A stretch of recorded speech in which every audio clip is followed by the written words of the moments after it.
leaving. He said he was tired. Tired of hiding. Tired of fighting and running.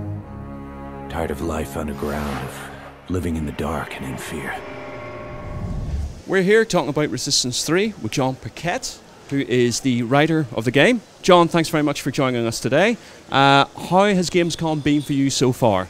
It's been a lot of interviews, but it's exciting. This is my first time at Gamescom, so I'm enjoying it. Well, can you just give us a bit of background in terms of what, obviously writer, but what you've actually been doing with Resistance 3, what sort of has been your hands-on with it?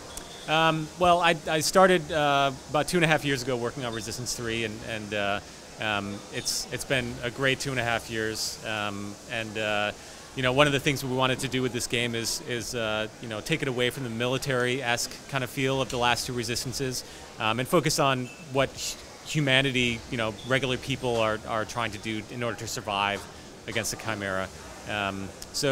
That's basically where we jumped off from. The end of Resistance 2. The player character is now Joseph Capelli. He's a new player character. He's the one who killed Nathan Hale at the end of Resistance 2, and it's been really fun, kind of seeing where he goes from Oklahoma to New York City, and how he survives. Obviously, I was trying to script a war-torn tale of two sides. It must be incredibly hard to try and stick with that script across the entirety of a game. How do you approach that sort of challenge of keeping the story, maintaining that sort of momentum? Like I said, one of the things we wanted to do was have a road story. So we focused on the groups of survivors that you'll meet along the way, and we talked about how different people survive in different ways. Some people like to just hide from the enemy and hope that they won't be found. Other people like to take it to the enemy and actively fight back, and sabotage the enemy. Other people turn to their faith. Other people have different ways of surviving. So that's what really kept it fresh for us, is that we could meet these different survivor groups and see them through Joseph Capelli's eyes, and kind of learn, over the course of the story, how important humanity is, and why it's important to save humanity at the end of the game. What sort of research did you draw upon in sort of like finding out these different characters, these different groups? Sure. Obviously, playing Resistance 1 and 2 was important for me for research, and reading the books and the comics and so on and so forth. But also, we watched and read The Road by Cormac McCarthy.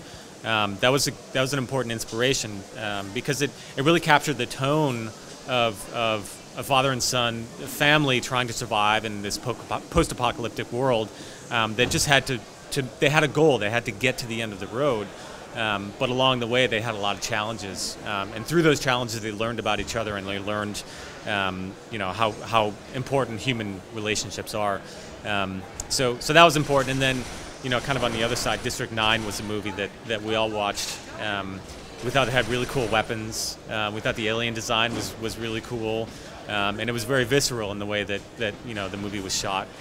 So we kind of took inspiration for the action sequences from District 9. It must be obvious enough mentioning The Road. It's very, very bleak sort of outlook, that film. How do you sort of pardon the pun, the sort of contrast between telling a story where humanity is pretty much doomed, but retaining that sense of hope and that sense of... Yeah, especially in one of the biggest challenges was that you can never really have the player lose, because when you're playing a game, nobody wants to lose, right? So you want to keep on succeeding as you go along. So in order to keep hope alive, we went into those communities, those groups of survivors, and that's where we kind of found hope. If you can do something to help them along the way, then that's where you get the hope, and you get that good feeling. I agree that The Road was very kind of bleak and depressing, and while that was sort of the tone that we were going for, we knew we couldn't maintain that throughout the course of the game. So we needed to have those ups and downs, those highs and lows, in order to give the player a varied experience. Now, actually playing behind you, we saw this at the conference last night. This is the Ollie Moss sort of trailer, and obviously a heavy emphasis on story. Do you feel like there has to be, the emotional toll has to be as high as the sort of set pieces and everything that you would see in the game, well, you would see in an action adventure such as this? Yeah, I think so. I think in order for a game story to really work, everything has to come together. The environments, the textures, the lighting, the story, the audio design, everything has to kind of come together in order to, and it has to all be tonally consistent. You know what I mean? So that when you're playing the game, you don't feel like the story is over here and the gameplay is over here. The world needs to feel consistent. So we worked hard on that, making sure that everything kind of worked together. And you can tell in the Alan Moss stuff, he really captured that tone very well. And I'm very happy to see that the cover of the game is using his image. It's great. It's great. Obviously, the other film you mentioned there was District 9. Obviously, you sort of warmed to the perceived alien menace at the start of the film and realised actually you sort of saw from their point of view by the film's end. With the Chimera, less sympathy really there, but how do you sort of balance that in terms of maybe fleshing out that particular side of this war? Well, the Chimera, in the first two games have always been kind of a mystery. We knew that they started with this virus that hit Earth in 1908, and then the virus infected some humans, and then the humans transformed into these Chimera, and then over time it became a big army and pretty much took over the world. So we know that history, but we don't really know what the purpose of that is. We don't know where the virus came from. We don't know what their ultimate goal is, and that's one of the mysteries that I wanted to delve into in Resistance 3. And so we do that in the game through Malakov's journals. We'll find these journals throughout the game, and we'll hear Malakov talking about his theories about where the Chimera came from, what they're really trying to do, what their ultimate goal is, and what their role is in the universe at large. So we'll answer some of those mysteries in this game, but as you said, we're not really going to look at them as a sympathetic character. They're pretty much killing machines, and they're fun to shoot because they are killing machines. But their characters will be fleshed out a little bit more because we'll know what they're trying to do.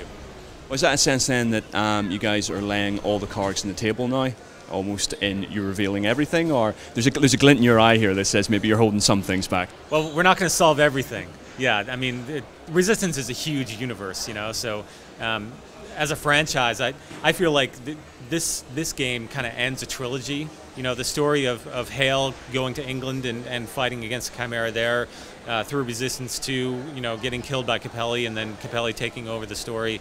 That feels like a saga in and of itself.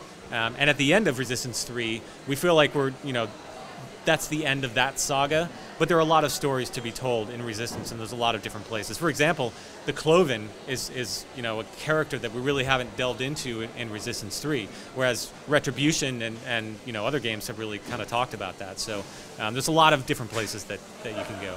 Well, in that expanded Resistance universe, we saw confirmation last night at the conference that we're having a PS Vita version called Burning Skies, which is brand new, set round about Resistance 2.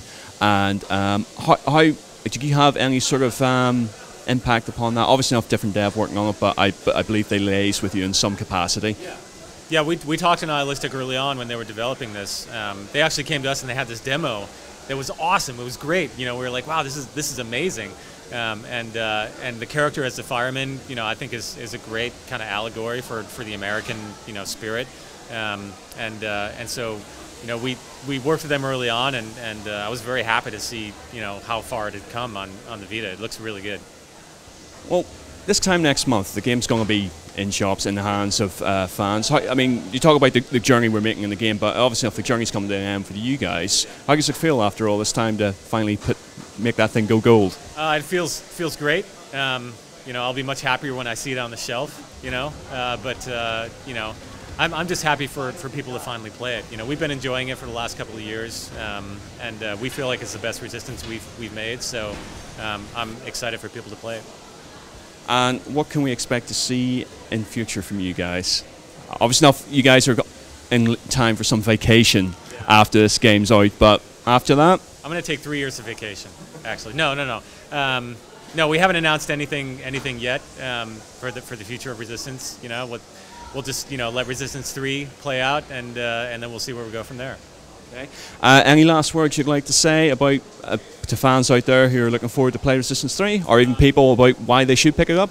No, I mean, you know, we haven't talked about the multiplayer, which is, you know, a part of the game that This is a perfect segue into the multiplayer. Yeah. Yeah, I think a lot of people, you know, love Resistance multiplayer, and we've done our best to make this the best multiplayer experience that we've had thus far. So we play it all the time at the office, and I'm very excited, you know, for people to play not only the single player but also multiplayer.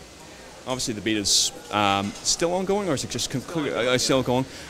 Do you know what sort of feedback is being from fans? Obviously, it's come so late into the game's development cycle. Is there time to maybe sort of tweak a few things, or is there any need to do that even? Well, there's a team working on it. The beta hasn't worked perfectly, but that's why they call it a beta, right? So you know, there's a team back at Insomniac working on it, and making sure that when launch day comes, you know, it's going to be an all-out war. Listen, thank you very much indeed for your time. I don't know what will happen. I think I might die. I just don't want to feel scared anymore.